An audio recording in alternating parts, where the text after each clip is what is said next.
Good morning and Shabbat Shalom. Greetings to the 12 tribes scattered throughout the four corners of the earth in the name of Father Yahweh and Messiah Yahweh Shah. Greetings also to the 144,000 who are the forerunners of the return of Messiah and the forerunners of the establishment of the Messianic kingdom. Greetings also to the precious ones among the Gentiles who are escaping the wrath coming upon the earth and their cousins and have received the true Hebrew Israelite people and their Messiah, Yahweh Shah, with the righteousness given to them through Messiah by the Father. Greetings to you. Greetings to the chat. Brother Superstar, Sister Wade, Only One Way, Gary Joseph, Listen to Your Body, Akawan Banya, Brother Lonnie and Sister Joyce, Isha Shama, Shabbat Shalom to you. Diamond Holdings, Stephen Kelly, Imana Prakash, and David Harriet. Greetings to all of you. We are continuing our study in Revelation. And today, as we talked about so far, as we have studied the book of Revelation, we find out that it represents the past. It also represents the present, and it represents the future. So the book of Revelation represents the past, the present, and the future. Oh, before I go ahead, Sister Love Blue, I've been trying to get Brother Baldy. I don't know what happened. Brother Baldy was on the channel, and all of a sudden he can't be seen or heard. I don't know why, but I don't know what's going on. So anybody that's having this problem, like Brother Baldy did, let me know. Now, first, we're going to make sure that you're subscribed, because the way the settings are, only those that are subscribed can be seen and actually put comments in the comment section. Only to subscribe people. And the reason I do that is because I want to stop all the nuts from coming in here disrupting what we do. And so that's why only those that are subscribed can come in and give comments that can be seen. And then if you are one of those that are a knucklehead and you come in here to, let's say, to argue and debate about your Christian beliefs, you'll be cut off and you'll get 3 weeks to wait and come back and try again. Okay. And we do that on purpose, because if you're going to come back after 3 weeks, then you really want to come and learn. If you don't, then you're just here to argue, and we're not going to waste each other's time. So if you're having trouble being seen here, please give me your handle, Brother Baldy. Send me your YouTube handle, and then Brother Akawan Banya, we could look into it and see, why that is. Because there's a list of people that I have, for example, as moderators. Brother Akawan Banya, Sister Isha Shama, they're moderators, and so they can take people out or put people in, according to as they feel the Most High is leading them. Now, I did not see Brother Baldy as far as I was listening on the list of blocked people. There's a list of blocked people. I did not see him on the list of blocked people. But as I said, Sister Love Blue, could you send me or tell him to email me his YouTube handle? He said he was subscribed, so we know he is then. But then I can manually add him to back on the list here. He wouldn't have to wait 3 weeks. I don't know what happened, why he's not being seen. Because again, the people not being seen are on a blocked list. He's not on it. So I don't know what's going on. We know, and I'm glad he's still listening. I don't know what's going on. But if any of you are having that problem, let me know. But if you're not subscribed, you won't be seen. If you are subscribed, but you got on my last nerve, you might be blocked for 3 weeks. Brother Baldy, this is not you. But usually that happens on the Knicks side of the channel. Somebody messes with my last nerve and they get blocked. And they got 3 weeks to cool down and wait it off and come back if they want to. But Brother Baldy is not on that list. So I don't know what. Oh, it did, Stephen Kelly? Yeah, I don't know. And I think Amanda Prakash, when he started, he told me he had to wait 3 weeks also. Yeah, right. But I don't know why that is. So if you're having this problem, email me your handle on YouTube, and then I can put you back in manually, and you wouldn't have to wait. So let's try it that way. But yeah, if you have any problems, my apologies. Yeah, I remember in the beginning, remember Monica because it did, and then he had to wait 3 weeks. I don't know why it was, but yeah. So send me your handle. We'll manually put you back in, and that would fix that. All right. Yeah, it does that too, Castle King. It does. I do know that. Castle King Royal brought up a good point. Sometimes they unsubscribe people. Sometimes they do that. They do unsubscribe people. And, we're not surprised, right? There's things that do not surprise us, right? Because we know what time it is. Speaking of that, so we're in Philadelphia today. So we talked about the 3 time periods. The Messiah told John, write the things which thou hast seen, and the things which are, and the things which shall be hereafter. Okay, so they're in the book of Revelation until we're standing in the kingdom, eating of the fruit of the tree of life. There's always going to be things that are past, that already happened. There's always going to be something in the book of Revelation that represents present, where we are right now. And then there's going to be something that represents future, where we will be in the kingdom. Okay. And at the end of the 1,000 years, all of these things will be accomplished. But for now, it's not. So today, we're dealing with Philadelphia, which is where we are right now. There's a lot of people I've heard, especially Christians, they're all guessing. I think someone said, well, I think we're only in chapter 2 of the Revelation in history. And then there's someone who says, I don't think we've gotten past chapter 1, or it's all in the future, or it's already past. We're in Philadelphia right now. And we're going to show you, of course, from the Bible that we're in Philadelphia, okay, right now. And this is important because Philadelphia is the 6th church, and there's only 7. And the 7th one, as we're going to see, is coming pretty quick. Matter of fact, within less than 8 years, the 7th one will be here in full effect. Less than 8 years. And right now, we're in full effect in the 6th one. And as I mentioned, we are going to do the 7 churches. And then following the 7 churches, there are 7 seals. And the 7 seals and the 7 churches are in harmony with each other. They're showing the same time periods from different viewpoints. One viewpoint is the message to the assemblies in those eras. The second viewpoint is the sealing of those assemblies in those eras. And the third viewpoint is what happens to the enemy of the assemblies in those areas.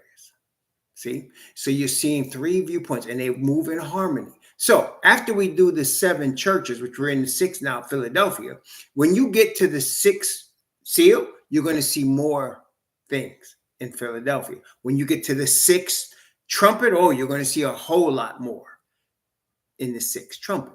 And so it's all goes together. So we're starting off just looking at the churches. And then we'll look at the seals. And with each seal, we'll go back to a church.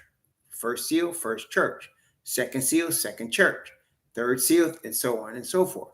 When you get to the trumpets, you'll see trumpets, seal, and church. And then they'll become very clear how everything is breaking down. Okay, that's right. That's right, Castle King. When the people that got the biggest mouths about the Bible are usually people that have never read it. I mean, I find it's an amazing thought to me that somebody could read pieces of this book and say they read it, never having actually read from Genesis to Revelation, and then have all kinds of opinions about it, having never read it. The people with the strongest opinions you'll find never read the book. Very interesting, isn't it? And any person, any reasonable person would conclude that whoever is doing stuff like that is hypocritical because they're talking about something that they never read. Or here, have you ever heard this one? If you tell somebody you're obedient to the Bible, have you ever had a Christian ask you, you obey all 600 something of those laws? Anybody ever said that to you? You obey all 600? How are you going to obey all 600 something of those laws? Anybody ever told you that? There's 600 something laws. You obey all of them? Now, the question I ask is, who told you that? Did you go in the Bible and count how many laws there are? Did some Christian pastor tell you there's 600 and something laws? And where did that Christian pastor get it from? Did they actually start in Genesis and read through the Revelation and count all the laws? Or is it just innuendo? You know what that's called, right? When somebody's just passing on information that they heard, there's a name for that. There's a name for that. It's called gossip. When you passing on information that you have not verified in your own self and you're just repeating, regurgitating what somebody told you, that's gossip. That's what that is. So the next time some Christian tells you, well, have you seen all 600 laws? You ask them, did you go through the Bible yourself and count 600 laws? Or did somebody tell you that and you just received it? Because it's always going to be the latter. It's going to be the latter all the time. Okay? Yeah, see? And that's why the Bible says in several places, but especially in the book of Revelation, here is the patience. Here is the patience of the saints. Here's the patience of the saints. Here's the patience and faith of the saints. You see what I'm saying? So you get this stuff all the time. And in fact, I'm going to be bold and say Christian beliefs in general are basically gossip. Because they're not based on somebody that actually studied the Bible from Genesis to Revelation with prayer. No, they're based on somebody that come out of some institution and read books that somebody wrote about the Bible, but not having read the Bible themselves. Okay? Anyway, we're looking at Philadelphia today. And as we're looking at Philadelphia, let's start with the chapter 3 of Revelation. We're not going to read the whole thing right now. I mean, we are, but first, since we're in, like, this is where we are, we got to take our time and show this is where we are right now, right? We got to take our time and show that. So Revelation chapter 3, we just finished Sardis, yes, last night, the 5th church, and now we're looking at Philadelphia. So first of all, let's start at verse 7. This is Revelation chapter 3, verse 7. And to the angel of the church in Philadelphia write, these things saith he that is holy, he that is true, he that hath the key of David, he that openeth and no man shutteth, and shutteth and no man openeth. Verse 8, I know thy works. Behold, I have set before thee an open door, and no man can shut it. For thou hast a little strength and hast kept my word and has not denied my name. Let's stop right there for a moment. When we first studied the book of Revelation, when we first started this particular series, right? We were in chapter 1, right? We're going every chapter, every verse. So we started in chapter 1. Here's your first test question of the day. When you first, in chapter 1 of Revelation, and John is describing everything, he's describing how he gets the prophecy, right? He's describing what he first saw on the island of Patmos. So he heard a voice behind him, if you recall. He heard a voice, and then he turned to see the voice that he heard. Question, here's your first quiz question. What did he see? What did the first thing he saw? He saw something. He heard the trumpet voice behind him. He went to turn around and see what it was, and he saw something. What did he see? What is the first thing John saw when he heard the trumpet voice and wanted to see who that was? That's right. That's right, Brother Beckman, superstar. That's right. He saw the candlesticks. That's right. He saw 7 golden candlesticks. Then he saw the Messiah dressed in linen, right? In a robe. And he saw the Messiah in the midst of the 7 golden candlesticks. Now, where was the Messiah? Being that he saw 7 golden candlesticks and the Messiah standing in the midst of the 7 golden candlesticks, where was the Messiah? Where was he? At that point, when John saw him, where was he? That's right. He's in the holy place of the sanctuary in the 3rd heaven. He's in the holy place as the high priest, right? It's sanctuary in the holy place. Now, here in Philadelphia, The Messiah who stands in the holy place says to Philadelphia, I have set before you an open door, and no man can shut it. What door? When you walk into the holy place and a priest walks in there, they see a table of showbread, they see candlesticks, they see an altar of incense. What door? Ah, there's a door to the most holy place. That's right. So the Messiah is saying to Philadelphia, I have set before you an open door and no man can shut it. So he is now illustrating that he's moving from the holy place to the most holy place. Does that make sense, y'all? Everybody got that so far? So he's saying, I am set before you an open door. So he's now moving from the holy place. And we said, but by virtue of the fact that, number one, the Messiah is the high priest after the order of Melchizedek. He's the high priest, right? And then number two, being that he's the high priest, he is going to first be at the altar of sacrifice if he's going into the sanctuary. Then he's going to pass into the holy place, goes through the first door, passes in the holy place, and eventually, because of the Day of Atonement, he's going to go into the most holy place. Everybody got that so far? See, you have to understand the order of the priesthood from the priesthood of Moses to start to even understand what's going on here. So first of all, we must understand he was in the holy place. And we said in the beginning of the study that if he's in the holy place in the beginning of this book, and this is about the revelation of him, secrets that things of that's going to come to pass that nobody knows but the servants of Yah, he must eventually go into the most holy. Well, guess what's happening right here? He's in Philadelphia going into the most holy place. Everybody got that so far? So he's going into the most holy place. He's showing the most holy place that he's going in. Okay. Now, we got some studying to do because we're going to prove from the word by witnesses that this is where we are right now. But we need the word, right? In the mouth of 2 or 3 witnesses, let every word be established. So first, let's see, and let's start where we're in the New Testament neighborhood. Let's start in the book of Hebrews. Let's start in the book of Hebrews. And we're going to begin in the book of Hebrews. Now, we've already studied that the Messiah is of Judah, but he's a high priest after the order of Melchizedek because he's of the descendant of Father Yah.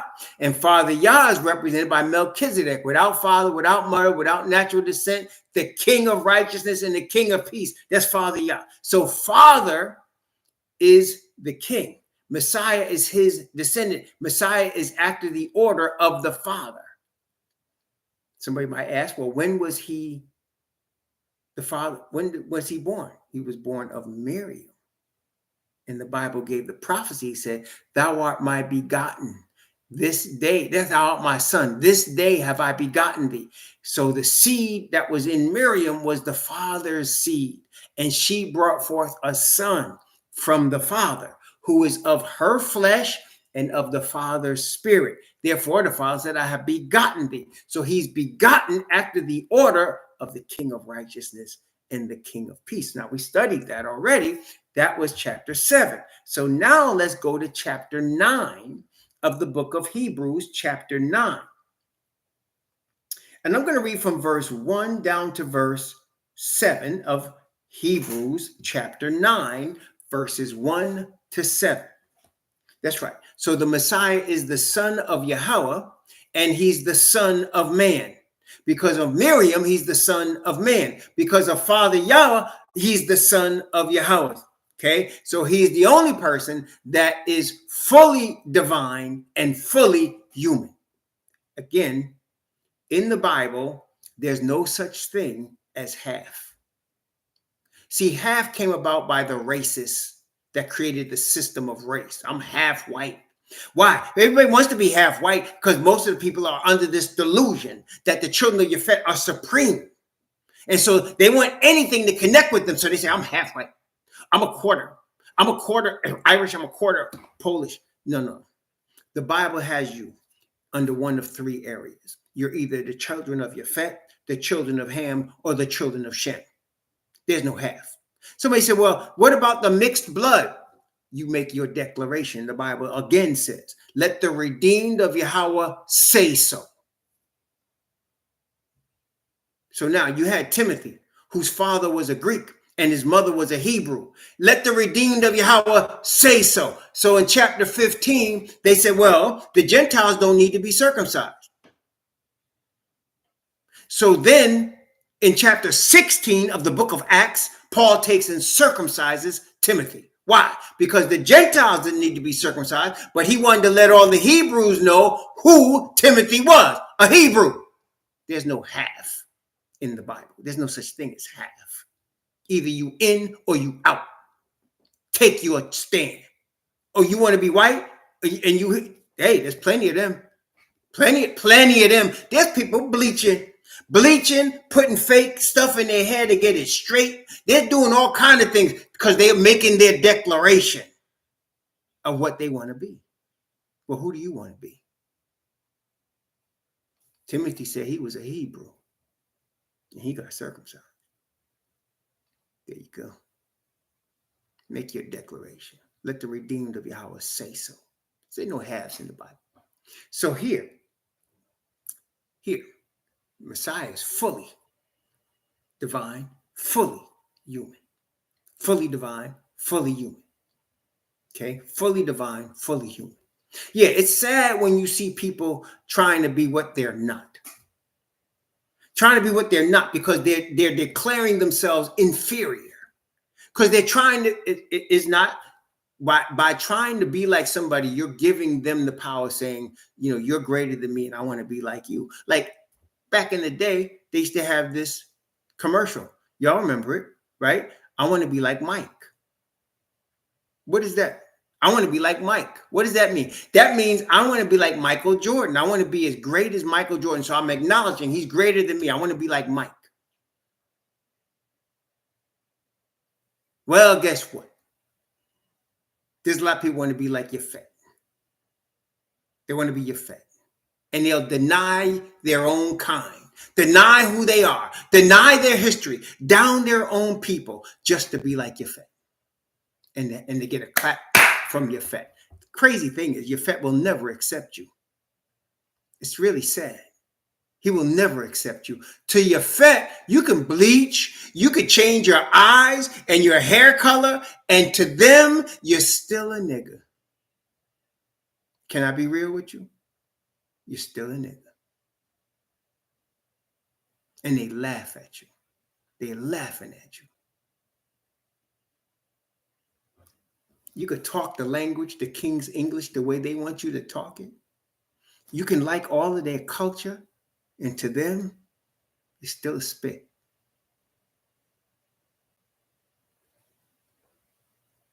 Don't change anything.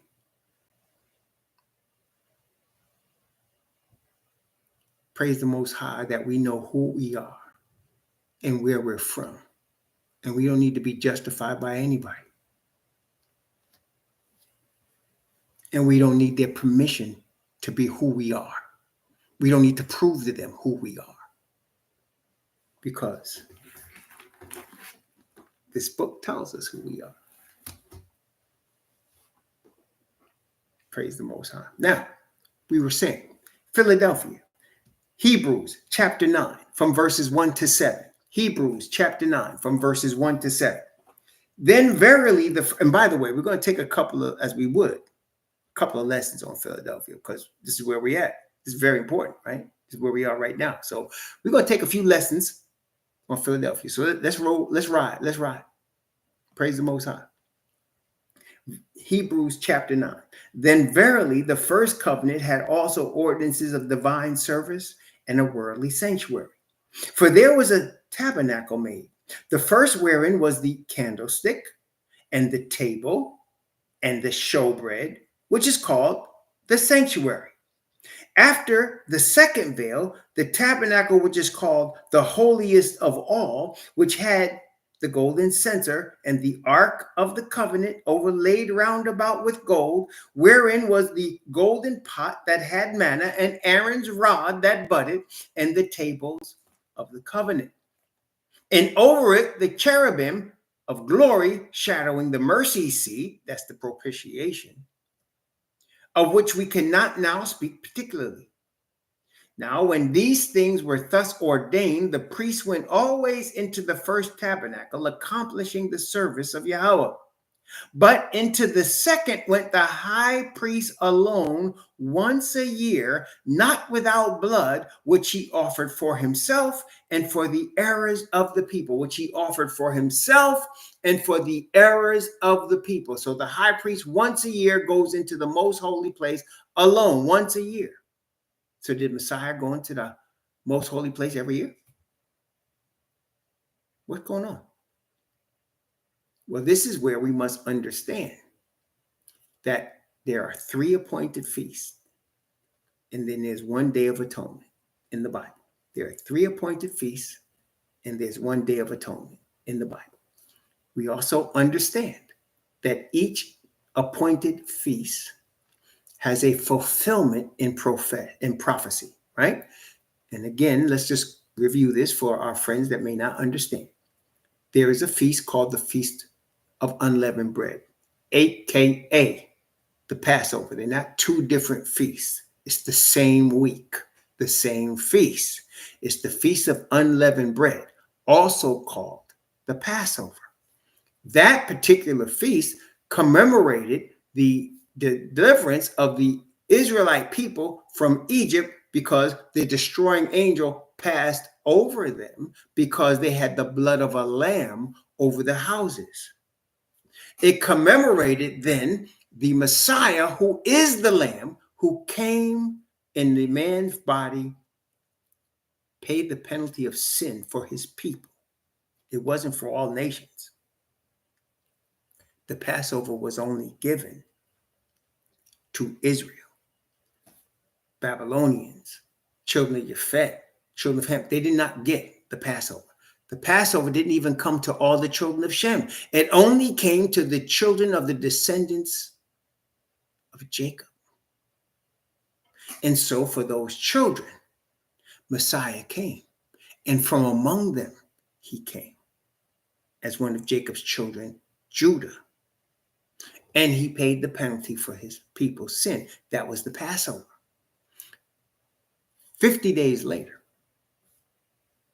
in the beginning of that 50 days, day 1, he had a wave offering of the first fruits of the barley harvest. He would wave before the Most High on the first day of the week, the first fruits of the barley harvest. And then on the 50th day, they would have a feast, Pentecost. Messiah, when he was crucified and then he was resurrected from the dead, people were brought out of the graves. Saints from Israel were brought out of the graves, and they ascended with him as the first fruits of the harvest. The last feast of the year is called the Feast of Tabernacles. It represents the ending of the sojourning of the children of Israel, because they sojourned through the wilderness for 40 years before they got to the promised land. And the tabernacles represented, it was the harvest of all the food that was grown during the growing season. And it was the end of their sojourning. So they made booths out of branches from palm trees to represent what they used to do when they came in tents through the wilderness, and that they were no longer going to do that because they were going to be home now forever. Feast of Tabernacles. This represents the return of Messiah and the establishment of the Messianic kingdom, where our journeyings and our scatterings and our captivities are forever ended. In between Pentecost and the Feast of Tabernacles, there's a ceremony. Starts with trumpets being blown to warn the people of what's coming. In the first day of the 7th month. In the 10th day of the 7th month, it's called the Day of atonement, which what we just read. The second went the high priest alone once every year, not without blood, which he offered for himself and for the errors of the people. Now, in the same chapter, let's go down to verse 11 of Hebrews chapter 9 to get to our point here. Hebrews chapter 9, I'm going to read 11 through 14 of Hebrews chapter 9.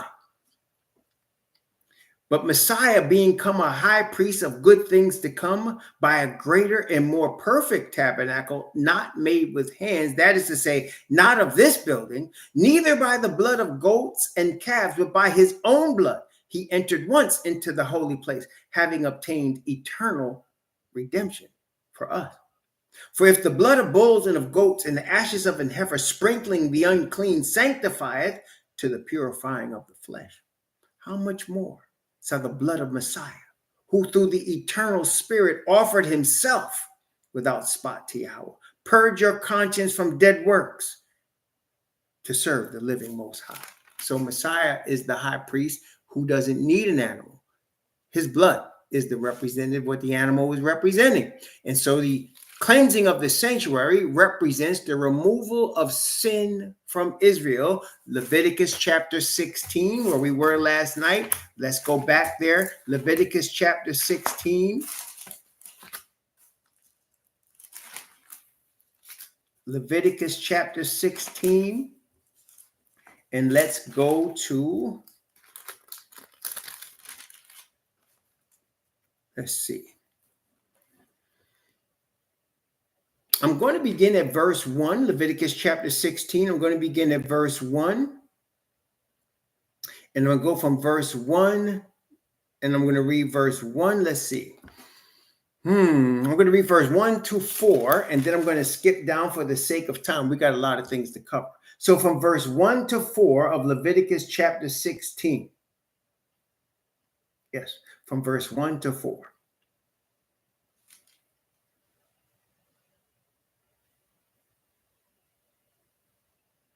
I'm trying to see if this what else I want there aside from that. Because we're going to go also to chapter 23 of Leviticus. But Leviticus chapter 16 from verse 1 to 4. And Yahweh spake unto Moses after the death of the two sons of Aaron, when they offered before Yahweh and died.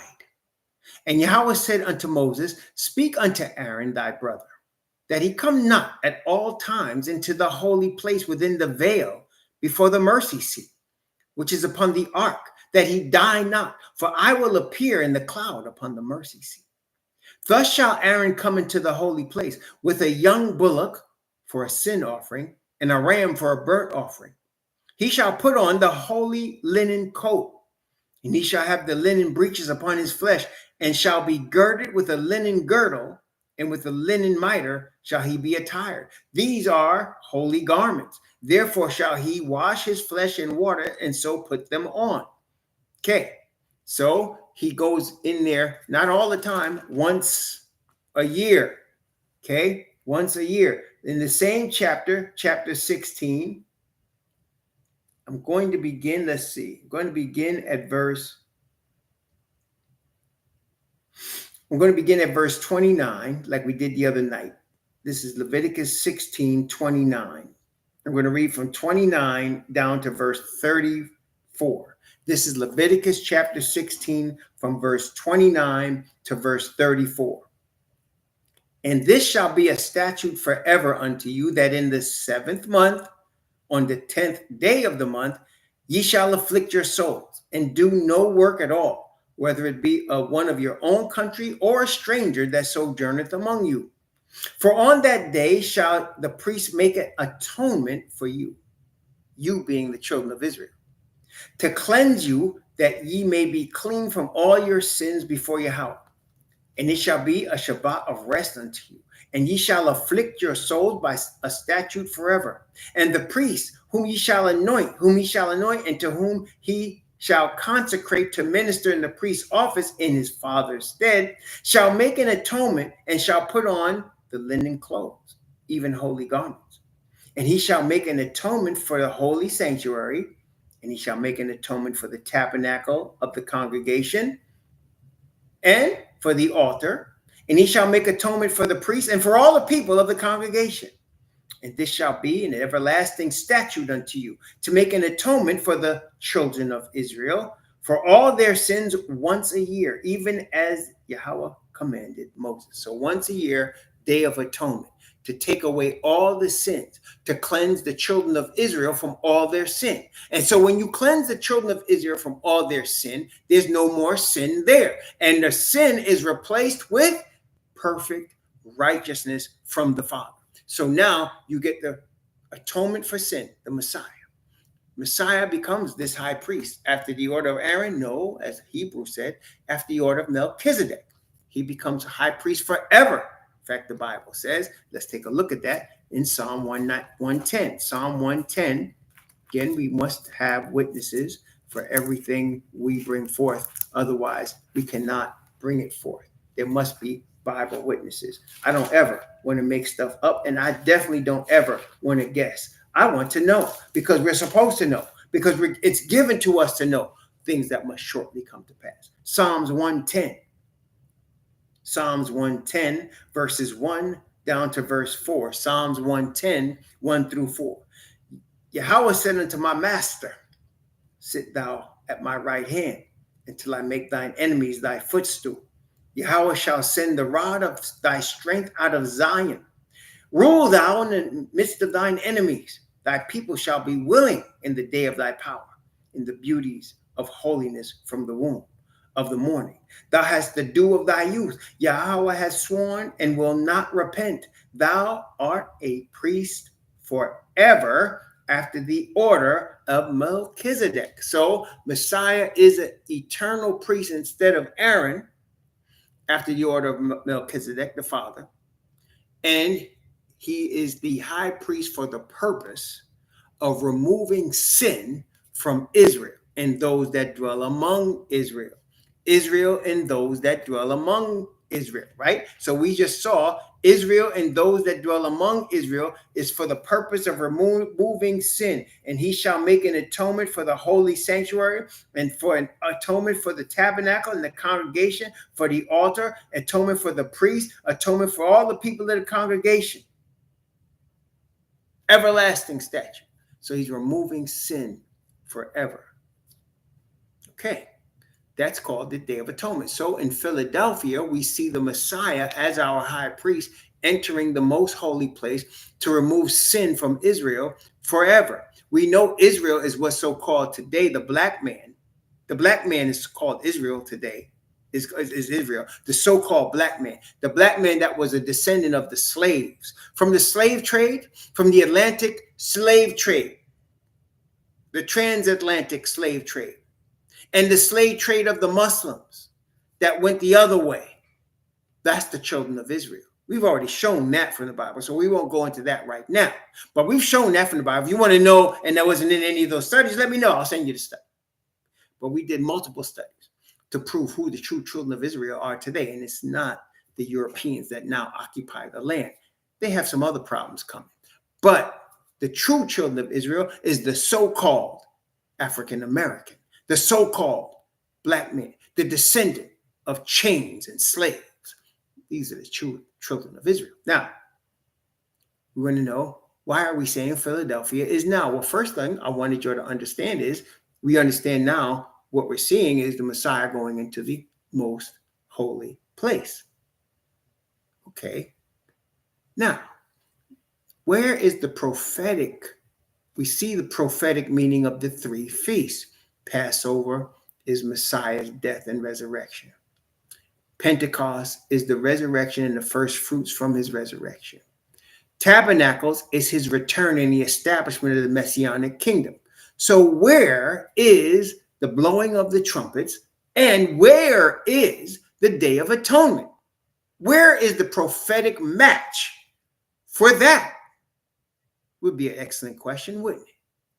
First, we have to understand that between the Pentecost that we see in the book of Acts and the Feast of Tabernacles, which we haven't seen yet, for Messiah has not yet returned, what happened to the Israelites in that time period? Let me ask that again, because I've been talking a lot and I can confuse people. So let me try to make this plain. We know in the book of Acts, Messiah is shown not only resurrecting, but he's shown ascending with the first fruits of his victory over sin and death, right? We are shown in the book of Acts, the day of Pentecost, which is a feast, the early rain power fall on the apostles and disciples of Messiah. We see that.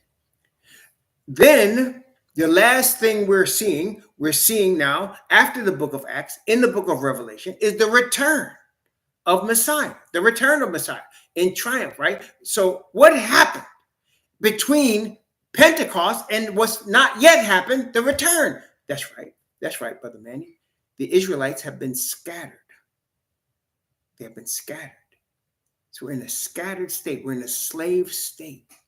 Scattered, as Messiah said. They shall be, in fact, let's let the Messiah tell us. Luke chapter 21. Luke chapter 21. Luke chapter 21, where Messiah is giving instruction to his disciples about what's going to happen to Israel. What's going to happen to Israel, who have rejected him as Messiah. But it's not just the ones that's rejected him. This wrath came upon the whole nation. Let's take a look. Luke chapter 21. I'm going to begin at verse 20 and go down from verse 20 to verse 24. Luke chapter 21, from verse 20 to verse 24. I'm going to make this as plain as I can. Let's read Luke chapter 20 from verse 20.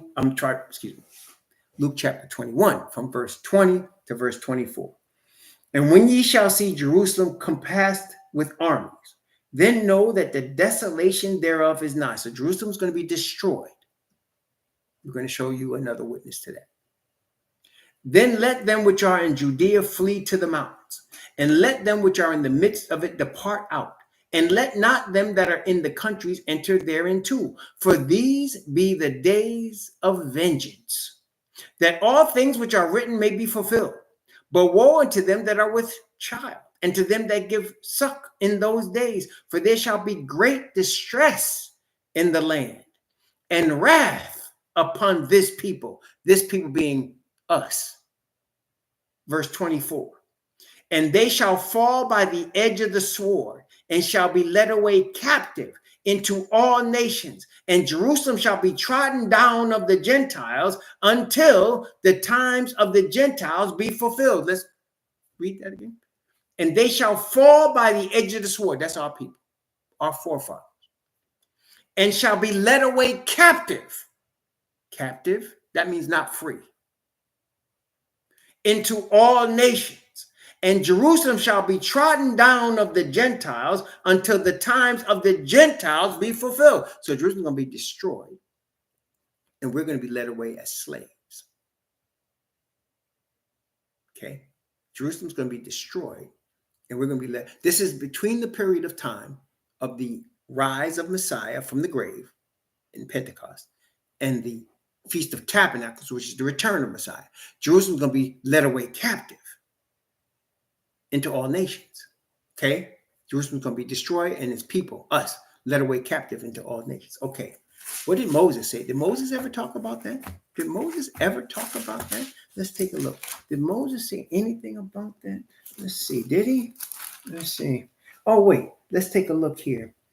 This is Deuteronomy chapter 32. Deuteronomy chapter 32. If you want a more detailed description, read Deuteronomy chapter 28. But here, Deuteronomy chapter 32.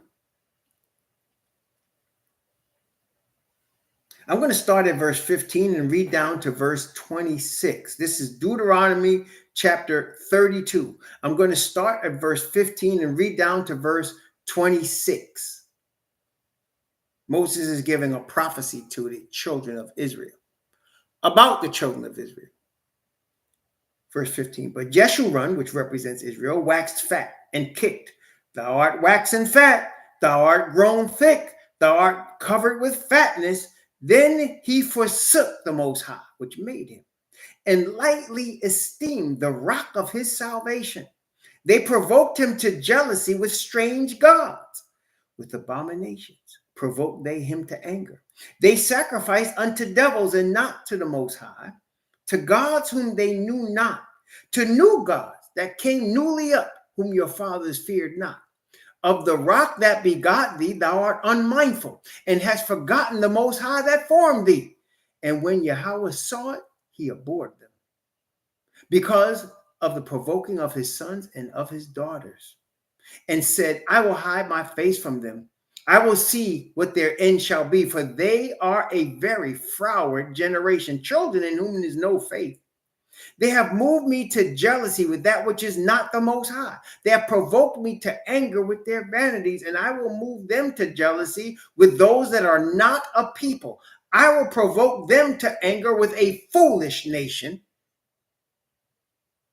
For fire is kindled in my anger and shall burn into the lowest hell, shall consume the earth with her increase and set on fire the foundations of the mountains. I will heap mischiefs upon them. Talking about us now.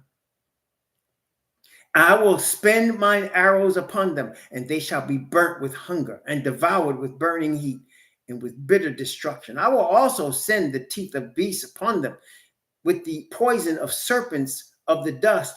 The sword without, the terror within, shall destroy both the young man and the virgin and the suckling also, with the man of gray hairs. I said, I would scatter them into corners. I will make the remembrance of them to cease from among men. So he did. He scattered us because we worshiped other gods, because we forgot Father Yah. We got prosperous and forgot him and started worshiping other gods, and he scattered us. One more witness, that'd be our third witness, right? Ezekiel chapter 36. Ezekiel chapter 36.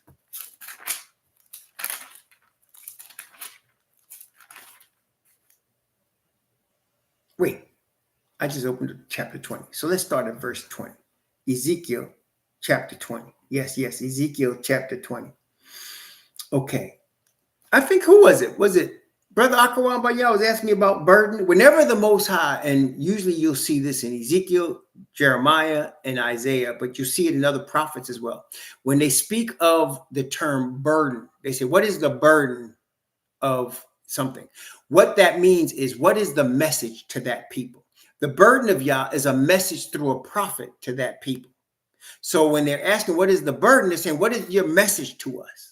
And so oftentimes you'll see in Isaiah, in Jeremiah, in Hosea, this is the burden of so-and-so. In other words, he's telling a future prophecy of a certain people. So here, Ezekiel was a known prophet by the Israelites, a known prophet. And so they came to him asking, what is the message of the Father to us? What is his message to us?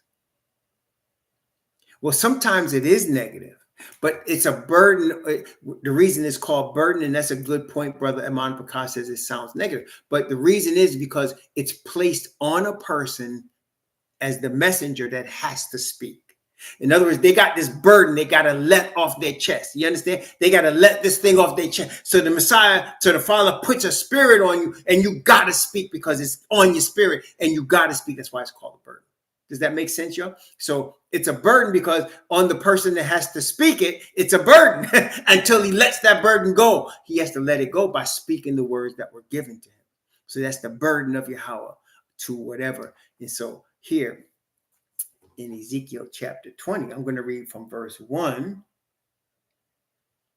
down to verse, let's see. I'm going to read from verse 1 down to verse 4, and then I'm going to read verse 23 just for the sake of our third witness of the Israelite people, okay, in their scattered state.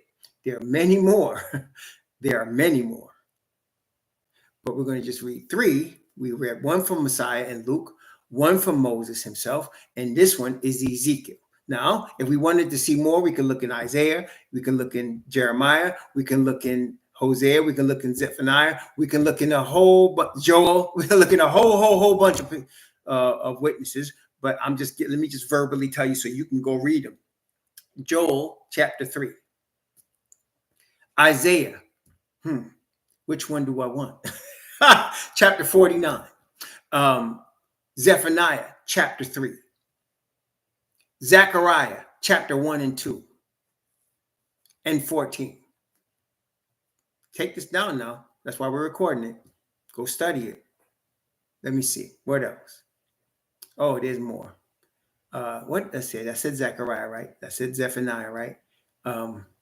Hosea chapter 2. Amos chapter 9.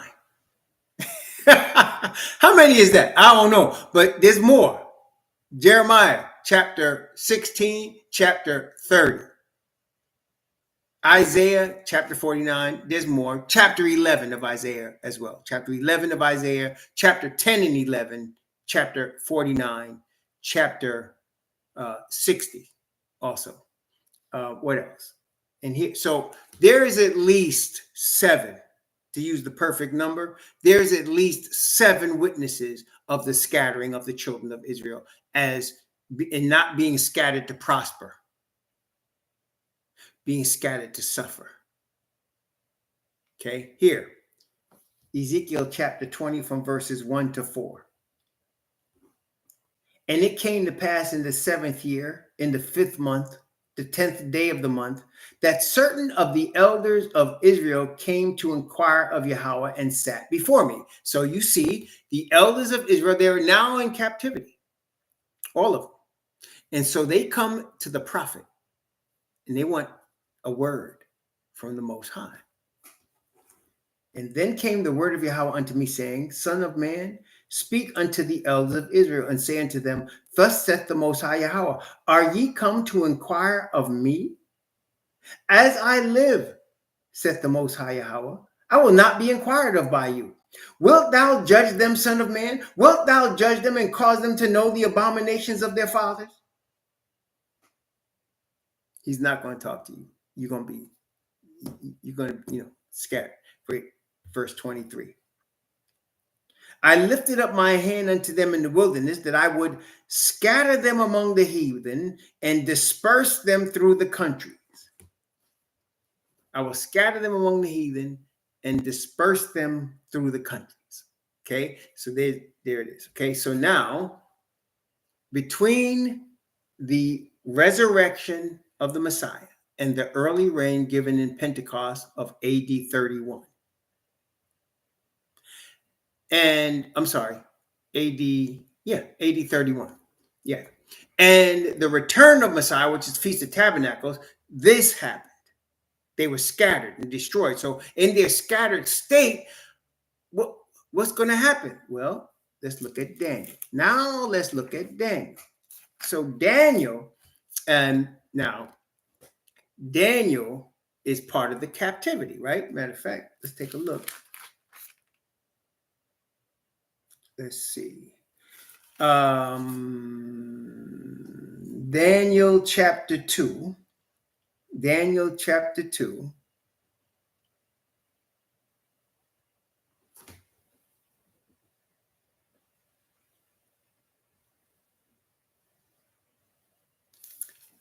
I want to show something else. Hang on before we go there. Hold on. Daniel chapter 2.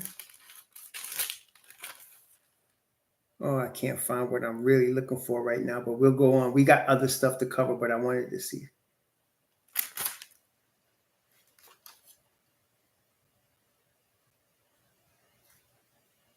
No, I found it. Daniel, before we go, I want to show you something, what Daniel's position is here. This is Daniel chapter 5. Daniel chapter 5 and verse 13 and 14. Daniel chapter 5, verse 13 and 14. I just want to show you Daniel's position and Daniel's people's position in Babylon. Verse 13 and 14, Daniel chapter 5.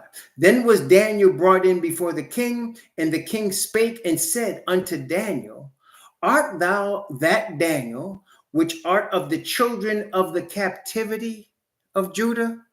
Notice how he described it.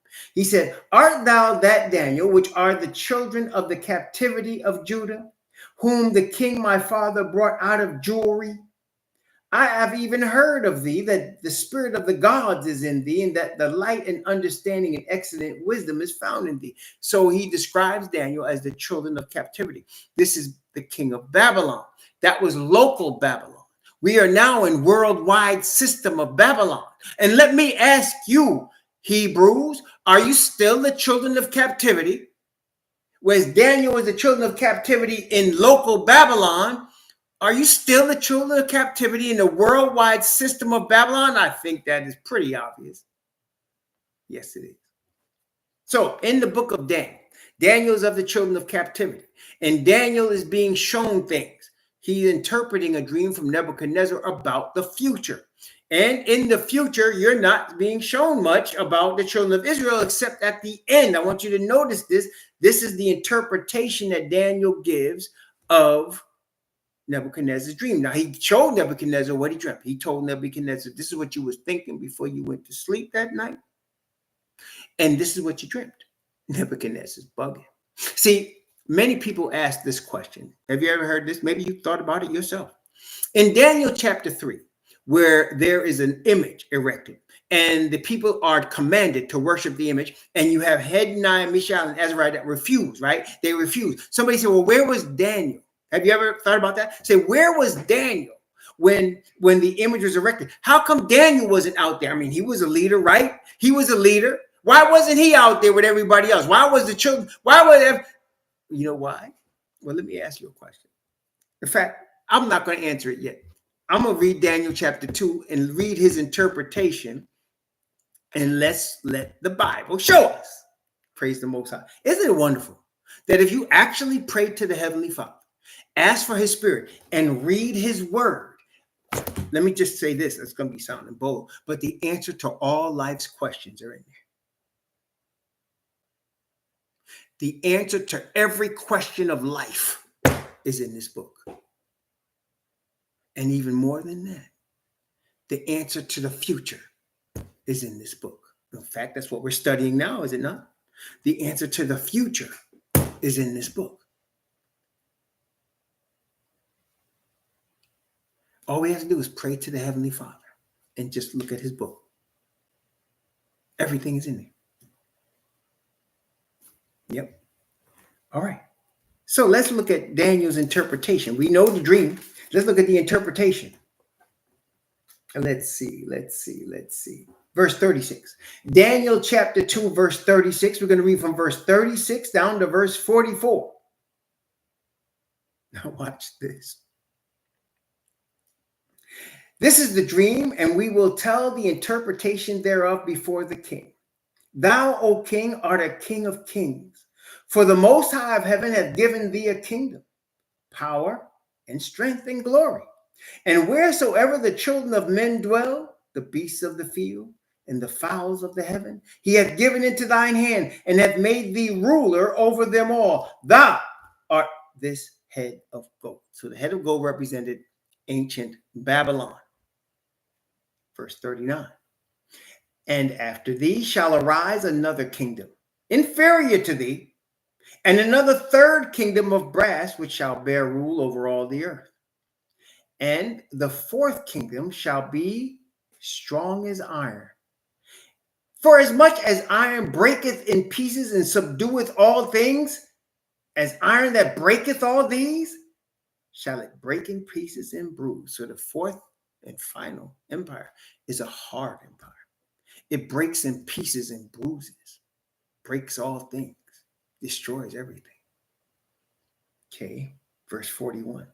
And whereas thou sawest the feet and toes, part of potter's clay and part of iron, the kingdom shall be divided, but there shall be in it of the strength of the iron. For as much as thou sawest iron mixed with clay. So no matter what, at the end, there's going to be the kingdom is barely held together, as the Bible will show us, for a small, very small period of time.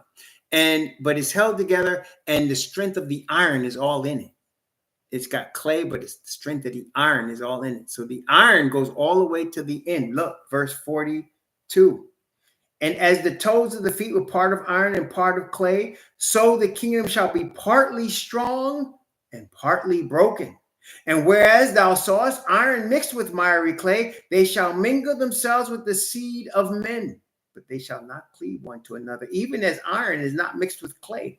And in the days of these kings shall the Most High of heaven set up a kingdom which shall never be destroyed, And the kingdom shall not be left to other people, but it shall break in pieces and consume all these kingdoms, and it shall stand forever. We haven't gotten to that yet, obviously. We're talking about the kingdom of Messiah. So in Daniel, you get from Babylon to the kingdom of Messiah. Well, we're in there someplace, aren't we? Because we're between, right? We're in between Babylon, ancient Babylon, and the kingdom of Messiah, which hasn't come yet. So we're in between. So we're somewhere in the statue. Now, why was Daniel not out there in Daniel chapter 3? Well, Daniel chapter 2 actually tells you. Watch. Verse 45. For as much as thou sawest, the stone was cut out of the mountain without hands, and that it break in pieces the iron, the brass, the clay, the silver, and the gold, the great Most High hath made known to the king what shall come to pass hereafter. And the dream is certain, and the interpretation thereof sure. Watch this, watch this. Very important, verse 46. Then the king Nebuchadnezzar fell upon his face and worshipped Daniel. So why wasn't Daniel out there? He fell upon his face and he worshiped Daniel. Now he made an image and he commanded everybody to worship this image. Why wasn't Daniel out there? Because the king worshiped Daniel. To the king, Daniel was a god. See, so he had his own god, but he was a second god. Daniel was a god. That's why he wasn't out there. Well, because he has to exalt himself. So why wouldn't the king make an image or Daniel instead? Because the king wanted to exalt himself. That's why the image was all of gold. And he only represented the head of gold. So he made the whole image gold in a statement saying, my kingdom's going to be forever. And yes, Daniel's a god, but I'm a god too. This is my kingdom, and everybody's going to worship me. That's why Daniel wasn't out there. Wait, let's keep reading. Chapter 2, verse 46. And that they should offer an oblation and sweet odors unto him. They should offer an oblation and sweet odors. So he had people of Babylon know that Daniel's a god. So he couldn't bring Daniel out there. He'd be disrespecting a god. Nebuchadnezzar wasn't going to do that. But he also wanted to make sure everybody knew that he was a god. Okay, verse 47. The king answered unto Daniel and said, of a truth it is that your God is a God of gods, a Lord of kings, a revealer of secrets. Seeing that thou couldst reveal this secret, then the king made Daniel a great man. See, the king exalted him and gave him many great gifts and made him ruler over the whole province of Babylon and chief of the governors over all the wise men of Babylon. Then Daniel requested of the king, and he set Shadrach, Meshach, and Abednego over the affairs of the province of Babylon. But Daniel sat in the gate of the king. So Daniel was exalted. After he did that, he could not try to make Daniel bow to the golden statue. He would look like a fool. You understand? But his friends, oh man, we got them. Y'all gonna bow to me too. Forget Daniel. You're gonna bow to me. No, he wasn't. No, they wasn't. You see that? So that's why Daniel wasn't going to be out there. The king already could declare Daniel a god. So he wasn't going to make Daniel a lesser god. Daniel's still a god. The king bowed to him. He would look like a fool trying to make Daniel do that. Right? So now he wasn't going to do that. Y'all got it? All right. So now we see that there's 4 kingdoms. And why these 4 kingdoms? There's many kingdoms on the earth. Somebody's going to say, well, there's been a lot of kingdoms. Jehovah's Witness thinks that it's the British. Why was it the British? Well, Zechariah will tell us. Zechariah chapter 1. Zechariah chapter 1. Zechariah chapter 1. Verse 17, 18, and 19. So we saw gold. We saw silver. We saw brass, and we saw iron. We saw 4. Right? Here, Zechariah is going to see the same 4. Look at this. Zechariah chapter 1, verse 17, 18, and 19.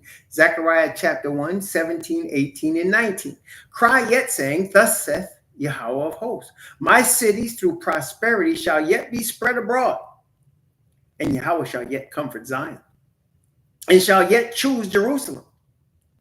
Then lifted I up mine eyes and saw, and behold, 4 horns. And I said unto the angel that talked with me, What be these?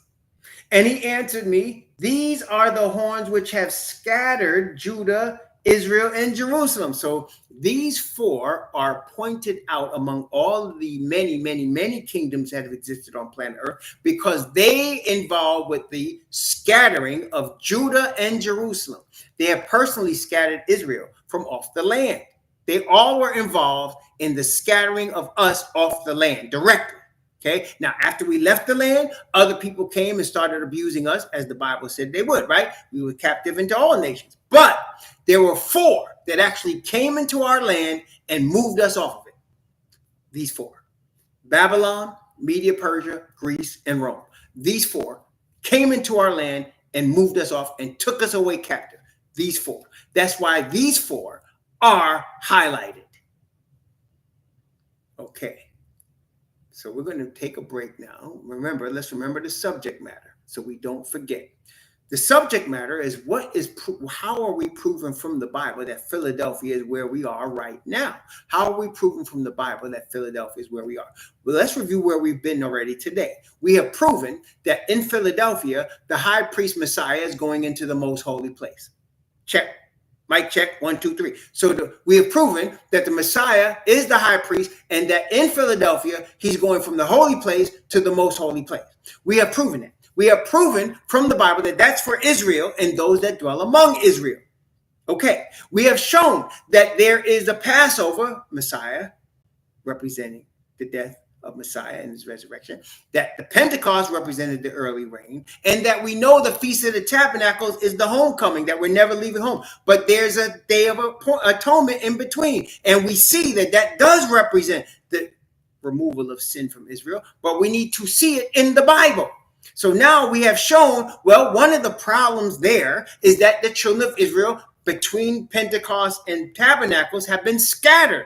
Daniel is of the captivity. Messiah told us we should be scattered and taken in captive into all nations. Daniel was of the children of captivity. Moses told us we would forsake Yah and he would scatter us. Ezekiel told us, I'm scattering you. Okay, so we went and we saw at least 3 witnesses, maybe 4 witnesses, right, to the scattering. Well, 4 actually, of captivity. So now we're going to see, well, what happened to us in captivity? Where were we? Where did this Day of Atonement come to pass and how? That's what we're doing now to show that where we are right now is Philadelphia. Okay, we're showing it from the Bible, and we're taking our time because it's very important, obviously, for us to know where we are right now, right? Because then we're going to know where we're about to go. Most people don't even know where we are right now. That's the thing. That's why we're taking our time. Most people don't even realize where we are right now. They just don't know. Well, we know Gentiles not going to know, but I'm talking about children of Israel. Instead of bleaching your skin, instead of getting fake eyelashes, instead of getting fake hair and getting injections in your behind, instead of trying to turn coat on your people and try to be like some scholar intellectual to tell you people how bad we are, instead of doing all that, instead of trying to be an entertainer and serve the children of your fet and get paid big money thinking you're getting somewhere when you're not, instead of all that, find out who you really are. And the Bible will tell you. And that's what we're looking at right now. Who we really are and where we are and why we're in Philly. Praise the Most High. So we'll come back. Take a little break. We'll come back. We're going to see. We're going to see it. Okay? So I wanted to make sure we don't get lost in the minutia of all of this information when we realize what we're doing. Why are we doing it and why and where we are. So we're going to come back to Daniel when we come back and continue to prove we're in Philly right now. May the Most High bless you and keep you. May the Most High cause his face to shine upon you and be gracious unto you. And may he lift up his countenance upon you and give you peace.